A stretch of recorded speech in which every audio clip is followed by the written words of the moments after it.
Сәлем достар, менің есімім Илхана, мен сексологпын.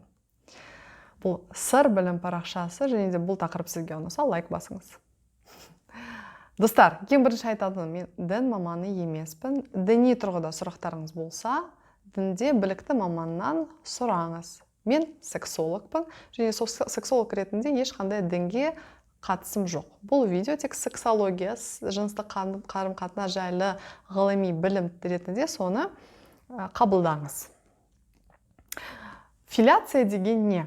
Филяция өнері дейді оны. Филяция бұл ауызбен жасалынатын, ауызбен тілмен жасалынатын жыныстық қатынас. Жыныс мүшеге жасалынатын қатынас.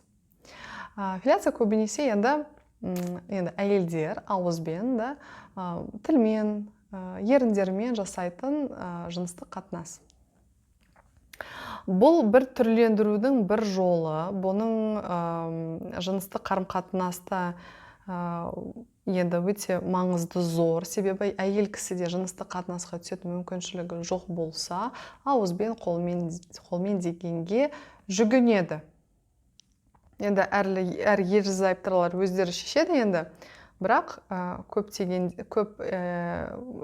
көп жанұяларға бұл бір көмектесетін жолы. Енді бұл жерде ең басты не білуіміз керекпіз, қандай ең басты кеңестер. Ауызбен жасалатын қатынас кезінде ең бірінші сіздің бір-біріңізді жеркенбеуі. Жеркенбеу бұған жақсы, бұл қатынасқа енді бір-біріңіз соны жақсы көрсеңіз, енді жұбайыңыз бұны жақсы көрсеңіз, жолдасыңыз. Бір сүйіспенші, бір бұны қабылдап жақсы көру. Бұл жерде қаншалықты сіз өзіңізді жақсы көресіз, өзіңіздің мүшеліңізді, соншалықты ер кісінің де мүшені қабылдап жақсы көру. Бұл ең біріншісі. Екіншісі, мына жерде позиция, позаны ойлап табу сізге ыңғайлы, ер кісіңізге де ыңғайлы. Бүкіл сол сізге бір ыңғайлы позицияны табу. Үшіншісі, техникаларды қалай жасау. Мына жерде енді былай айтайық, интернетте өте көп мәлімет. Техникалар бәрі жазылған, қалай не істеу керек, бөлек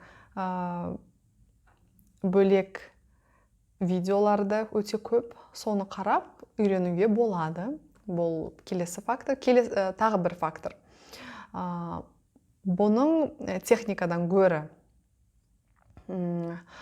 анатомиясы, ер кісінің мүшенің анатомиясы, қай жері ұнайды, қай жері ұнамайды дегенді білу. Бұны білмесеңіз, ер кісіден сұраңыз, қай жері саған ұнайды, қалай саған ұнайды. Ол мүмкін айтады, былай қара, былай қара. Мына жерде көбісі мысалы білмейді, қай жері ұнайды, ұнамайды, оны іздейді. Ең жақсы ер кісіден ашық сұраңыз. Қалай сізге саған ұнайды, мысалы, қалай істейін.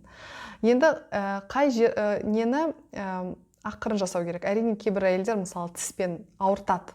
Ауыртпауыңыз керексіз, соны нақты. Сіздің ең басты мақсаты ауыртпау.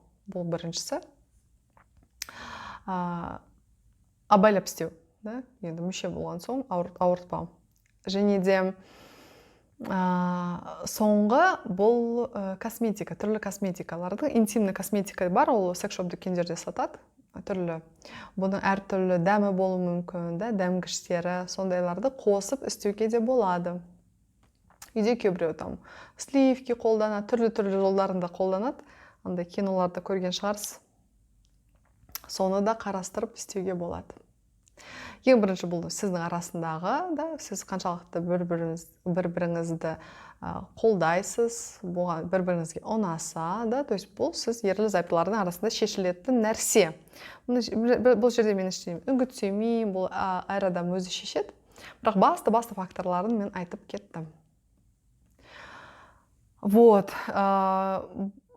Техника жағынан үйренгісі келсе, бұл менің арнайы тренингтер бар. Соған жазылыңыз. Бұл жерде нақты түрлі қалай істелінетін факторлар бар. Соны қарастырыңыз. Соған да қатысуға болады әйел кісілерге де. Және де ер кісілерге қызық болса, бұны кунилингус дейді да. Бұл ер кісі ауызбен жасайтын жыныстық қатынас, әйелге жасайтын. Бұл арнайы кітапша бар, онлайн электронды түрде төлем жасаған соң сіздің почтаңызға жіберіледі. Бұл жерде бәрі суреттен, бәрі қазақша жазылған, айтылған. Сол сізге қызық болса, соны сатып алыңыз. Сатып алу үшін менің Instagram парақшама жазылып, кітапша алайын деп едім, немесе тренинге жазылайын деп едім деп жазыңыз. Және де төлем жасаған соң сізге бұл кітапша жіберіледі. Рахмет, сау болыңыз.